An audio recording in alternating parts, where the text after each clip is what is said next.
Il était une fois un petit gars. Oh, pas très grand, pas très âgé. Ce petit garçon, il a l'habitude de se promener tout le temps, tout seul, dans la forêt. Il aime ça. Et quand il se promène, c'est une habitude, il chante toujours la même petite chanson qui fait Je suis un petit garçon, je suis content, je chante tout le temps, et je n'ai peur de rien. La vie me le rend bien. Ouais. Ce matin-là, il s'en va comme d'habitude dans la forêt, mais là, il sent dans l'air. Ouais. Ah, il sent que ça y est, les noisettes sont mûres. Et le garçon, il adore les noisettes. Alors tout content, il entre en chantant dans la forêt. Il sait où trouver le bosquet de noisetiers. Il s'en va droit vers ce petit bosquet de noisetiers où d'habitude il y a tant et tant de noisettes. Il s'en va en chantant Je suis un petit garçon, je suis content, je chante tout le temps, et je n'ai peur de rien. La vie me le rend bien. Il marche la tête haute, content, à l'idée de se régaler. Mais quand il arrive à côté du bosquet, il en fait le tour, pas une noisette dans les branches. Hein. Ben, c'est pourtant la pleine saison. Il se faufile dans le bosquet, passe entre les branches fines, entre les troncs, et il finit par trouver une noisette, la seule noisette qu'il y a dans ce bosquet. Il tend la main, il l'accueille, et il ressort du bosquet, il la regarde et ah, bah, il y a un trou dans cette noisette. Eh, il y a quelqu'un là-dedans? Personne ne répond. Alors le garçon, il se penche, il attrape un petit bout de bois sec et puis il pose le petit bout de bois sec sur le bord du trou de la noisette, l'autre bout sur le bord de ses lèvres et il se met à chanter sa petite chanson. Je suis un petit garçon, je suis content, je chante tout le temps et je n'ai peur de rien. La vie me le rend bien. Alors du trou de la noisette sort une toute petite tête de verre tout blanc. Oh, on dirait que t'aimes la musique, toi. Alors le garçon, il continue de chanter. La la la la la la. La la la la la la la la la la. Et le petit ver tout blanc avance en dansant sur le petit bout de bois sec. Eh oh, oh, attends, attends, qui dit le garçon, doucement. Le garçon, il se penche, il enfonce le petit bout de bois sec dans la terre, et le petit ver tout blanc, il descend et s'enfonce dans la terre. Le petit garçon se relève, il met le petit bout de bois sec dans une poche, la noisette dans l'autre poche. Eh, ça peut toujours servir. Et il se remet à marcher dans la forêt. Et comme il marche, il chante sa petite chanson. Je suis un petit garçon, je suis content, je chante tout le temps, et je n'ai peur de rien. La vie me le rend bien. Et il marche et il chante, et il marche et il chante tant et tant, qu'il finit par arriver au milieu de la forêt, au cœur de la forêt. Et là, au cœur de la forêt, il tombe sur une clairière. Bon, pour ceux qui ne savent pas ce qu'est une clairière, j'explique vite. Une forêt, c'est un endroit où il y a beaucoup d'arbres. Une clairière, c'est un endroit où, justement, au milieu de la forêt, il n'y a pas d'arbres. Ça porte bien son nom parce que c'est tout clair. Ça fait comme un trou de lumière au milieu de la forêt. Le garçon, il s'arrête au bord de la clairière et puis il regarde dans la clairière. Et là, au milieu de la clairière, il voit un rocher. Et sur le rocher, il voit un tout petit bonhomme tout vert. Alors il s'approche un petit peu.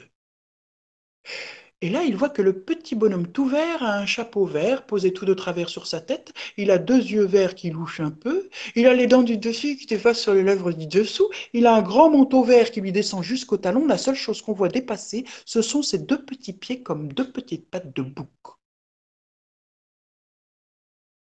Vous l'avez reconnu? Ouais, c'est le diable. Et le diable, il regarde le garçon qui s'avance vers lui et lui dit, alors, garçon, tu as peur de moi? Peur? Pourquoi est-ce que je devrais avoir peur de toi? Je ne te connais pas. Mais enfin, je suis le diable, l'être le plus terrible de la terre. Alors, Tu as peur? C'est toi le diable? Oh, mais tu es tout petit, tu ne me fais pas peur. Alors le diable se met à gonfler de colère. Et dans un nuage de cendres et de poussière, il se transforme en un monstre gigantesque. En haut du corps du monstre, il y a 7 têtes plus horribles les unes que les autres, fendues par une grande bouche armée de dents pointues. Au-dessus de la bouche, il y a 1000 yeux qui tournent comme 1000 feux follets. Alors, tu as peur de moi maintenant? Ah vraiment? Plus ils sont grands, plus ils sont moches. Non, tu ne me fais pas peur. Alors, le monstre se met à gonfler de colère. Et dans un nuage de cendres et de poussière, il se transforme en un petit bonhomme vert assis sur son rocher. Mais alors, dis-moi, que faut-il que je fasse pour te faire peur? Le garçon s'approche. Il sort sa noisette et il dit, diable, pour me faire peur, il faudrait que tu te transformes en un tout petit ver tout blanc et que tu rentres dans ma noisette. Ah, facile. Et le diable se transforme en un tout petit ver tout blanc et il rentre dans la noisette. Alors le garçon, il plonge l'autre main dans sa poche et il sort le petit bout de bois sec et clic-clac, il ferme la noisette. Et la noisette dans la poche, ça peut toujours servir. Il se remet à marcher dans la forêt. Et comme il marche, il chante sa petite chanson. Je suis un petit garçon, je suis content, je chante tout le temps. Il marche, il chante, il marche, il chante tant et tant qu'il finit par sortir de la forêt. Et c'est à ce moment-là qu'il aperçoit au loin le village. Alors il va jusqu'au village. Et quand il entre dans le village, la première maison qu'il croise, c'est la maison du forgeron. Bon, pour ceux qui ne savent pas ce qu'est un forgeron, j'explique rapidement. Le forgeron, c'est celui qui travaille le métal, le fer. Il le fait chauffer dans un grand feu de forge. Et quand le métal est rouge, rouge et chaud, chaud, alors il attrape une grosse masse. Il pose le fer sur une enclume, quelque chose de très lourd et de très solide. Et puis avec sa grosse masse, il tape sur le fer pour lui donner la forme d'un soc de charrue, d'une épée, d'un bouclier. Autant vous dire que pour être forgeron, il faut être très très fort. Et bien justement, au-dessus de la porte, là, sur le mur, au-dessus de la porte de la maison du forgeron, il est écrit, ici est la maison du forgeron le plus fort du monde. Waouh! Quand il voit ça, le garçon, il n'hésite pas. Il entre dans la maison du forgeron. Il va trouver le forgeron et il plonge la main dans sa poche, il sort la noisette et puis il dit, hé petit, dis-moi forgeron, est-ce que toi qui es si fort, tu pourrais casser ma noisette? Le forgeron, il regarde le garçon. Facile. Alors, le garçon, il s'approche de l'enclume et il pose la noisette sur l'enclume du forgeron et il s'écarte un petit peu. Le forgeron, lui, s'approche. Il retrousse sa manche de forgeron, il serre fort son poing de forgeron, il le lève au-dessus de l'enclume, il vise la noisette et paf sur la noisette. Mais la noisette, elle se casse pas. Le forgeron est surpris, mais il dit rien. Il va au fond de sa forge chercher un petit marteau, il revient avec le petit marteau, il le lève au-dessus de l'enclume, il vise la noisette et toc sur la noisette. Et la noisette, elle se casse pas. Alors le forgeron est plus que surpris, il est agacé. Alors il pose là le petit marteau, il va au fond de la forge, il va chercher un bon gros marteau. Et puis il revient jusqu'à l'enclume, il lève le bon gros marteau au-dessus de l'enclume, il vise la noisette et BAM! Et là, il tape si fort que sous la noisette, l'enclume s'enfonce dans le sol.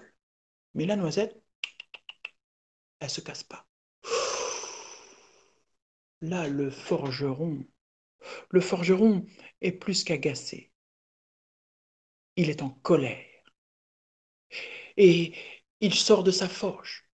Il va, il va au dehors chercher au village tous ses amis, tous ses apprentis.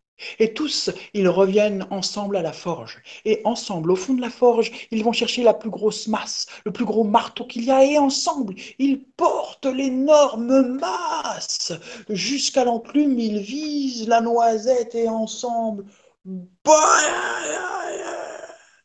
Et là, il tape si fort que la noisette explose en mille morceaux.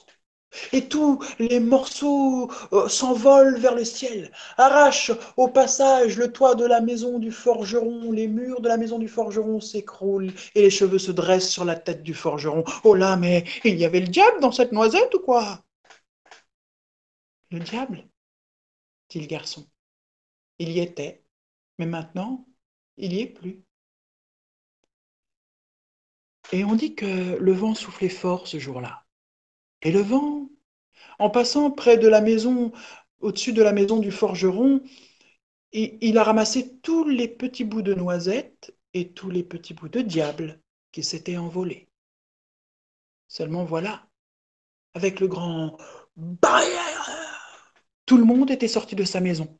Les hommes, les femmes, les enfants, et tous regardaient le ciel bouche bée. Aussi, quand les bouts de noisettes et de diable sont retombés, ils en ont tous avalé. Voilà pourquoi, dit-on, depuis ce jour, nous avons tous un petit bout de diable en nous. Nous avons tous un petit bout de diable en nous.